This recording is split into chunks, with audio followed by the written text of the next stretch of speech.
Good morning, I'm Harley Schlanger from the LaRouche organization with your daily video update for May 15th, 2023. What I'm going to talk about today is give a review of developments from the last week that make it clear that we now live in a world divided between two paradigms, one based on the so-called rules-based order of Western governments, especially enforced by NATO and the US, as opposed to an emergence of a new potential paradigm coming from the global South, but also including Russia, China, and one which should be supported by the US and Western nations. Now, in this recent period, despite aggressive efforts from US and Western leaders to make victory for Ukraine the unified cause of all nations, what their efforts actually expose is their own delusions. And they're driving away nations, especially in the global South, against them. So if you look at these developments, you'll see that they confirm that the delusional view of Western officials is dominant in these circles around NATO and the West, and has with it the danger of military escalation. And that's what they're provoking. In cases, I would argue, deliberately so. But also, it shows the potential to defeat the war hawks and to defeat the global bankers and their corporate cartels through creation of new institutions, such as the BRICS and various development banks, that would move to a new strategic and development architecture. So this is a battle that's underway. It's been underway for quite some time, but it's coming to a head now. Now, let's begin with what I call the magical mystery tour of Ukraine's President Volodymyr Zelensky. Today, he's in London, and he's going to be heaping praise on the British for their role in arming Ukraine and in standing strong against the Russian threat to Europe. He's just absolutely open in praising British leadership for being the first and foremost in providing weapons and strategic support for Ukraine.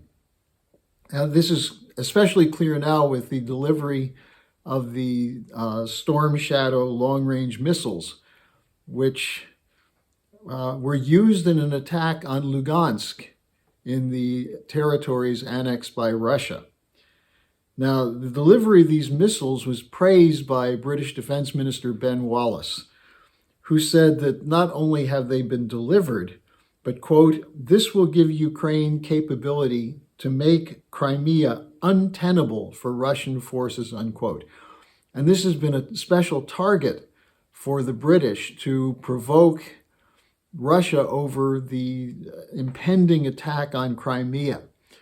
And for Putin, Sergei Lavrov, and others, they've defined the Crimea situation as a red line, which means if these long-range missiles are trained on sites of Russian military forces in Crimea, this could lead to an incredible escalation.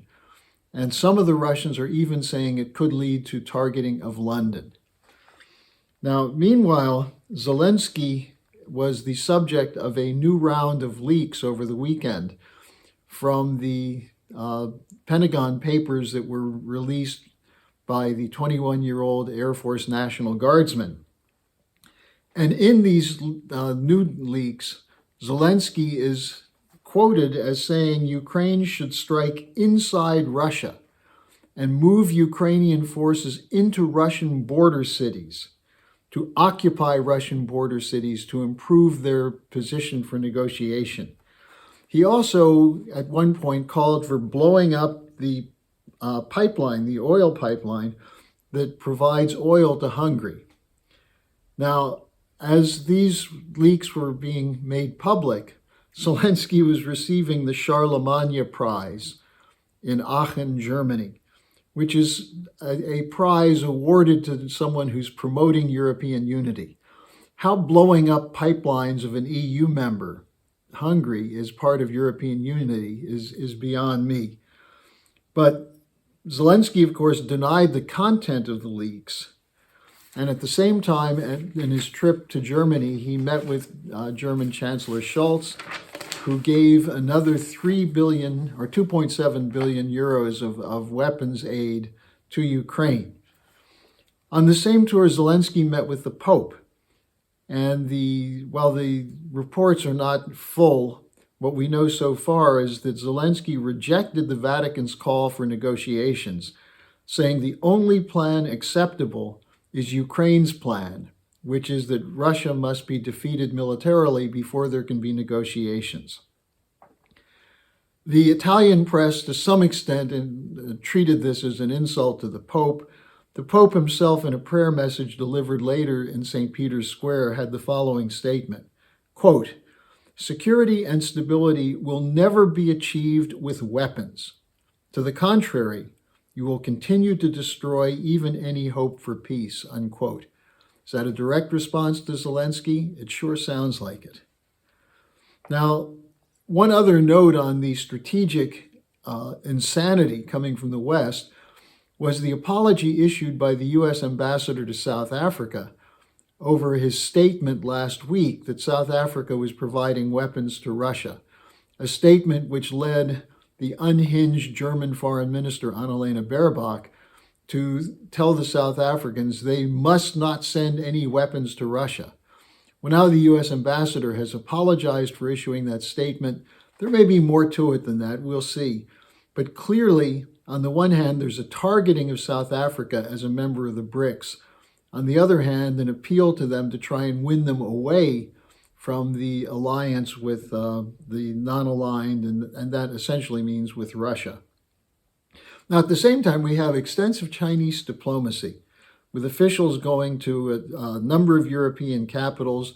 Wang Yi, one of the top officials on foreign policy in China, was meeting with U.S. National Security Advisor Jake Sullivan in Vienna. And there is a Chinese envoy who will be going to Kiev soon, as well as Poland, Germany, and other countries. The topics of this are peace and trade and investment, including investment that's going on in national currencies. Now, we'll see what that means for Europe. But it was just announced that the long-delayed project of the Chinese role in the Hamburg port has now been approved by the German government. So on the one hand, the EU is saying no working with China. On the other hand, the reality is that without China, the European economies will be hung out to dry. Now, these discussions involve overall a move away from the dollar, which is partly a reaction against U.S. sanctions, but also a recognition of the weakness of the U.S. financial system, where you have a bank crisis, an overall economic crisis, debt defaults, high interest rates, high inflation. So any country that's sane is going to look for an alternative, especially if you hear Jerome Powell saying, don't worry, the U.S. and the West is fundamentally strong. We also have diplomatic initiatives, such as the Saudi-Iran rapprochement brokered by China, the bringing back of Syria into the Arab League, and so on. Now, I will be linking below an interview with Helga Zepp-LaRouche that was done with China Radio International, in which she gives an overview of what the Chinese diplomacy represents and what the reality is, and why it is that the West must break with this idea of imposing a rules-based order and work toward cooperation with the global South, China, and Russia. Now, finally, let me just call your attention to the emergence of a new flank, which I'm sure most of you have heard about, the interview with Robert F. Kennedy Jr. when he explained why he believes that the CIA was behind the assassination of his uncle, President John F. Kennedy.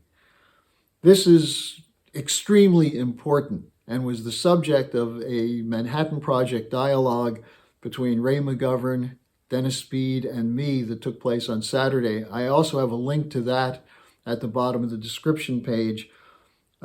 This opens up the whole question of an investigation into the role of U.S. intelligence as an actor strategically, not just in gathering intelligence, but in provocations, in being part of an assassination bureau, a global assassination bureau. And it also is echoed to some extent by one comment that Donald Trump made on his CNN town hall meeting, which may have been obscured by all the hubbub over why he did it, why did CNN do it, Trump's combativeness, and so on. But he did say, we must stop the killing in Ukraine, which is the same point RFK Jr. made. So are we seeing the potential for a broader move in the United States, as well as in Europe, against this insane war of Biden, of the British, of NATO? Well, we'll see. The question is, what can we do to make sure that becomes the flank that brings down the so-called rules-based order? So again, I have 2 links for you at the bottom of the description page.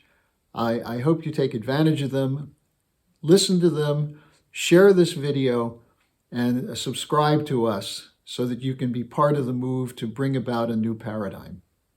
Hello, thanks for watching. Be sure to like, subscribe, and hit the notification bell so you don't miss any of our videos. Support our independence to produce videos like these.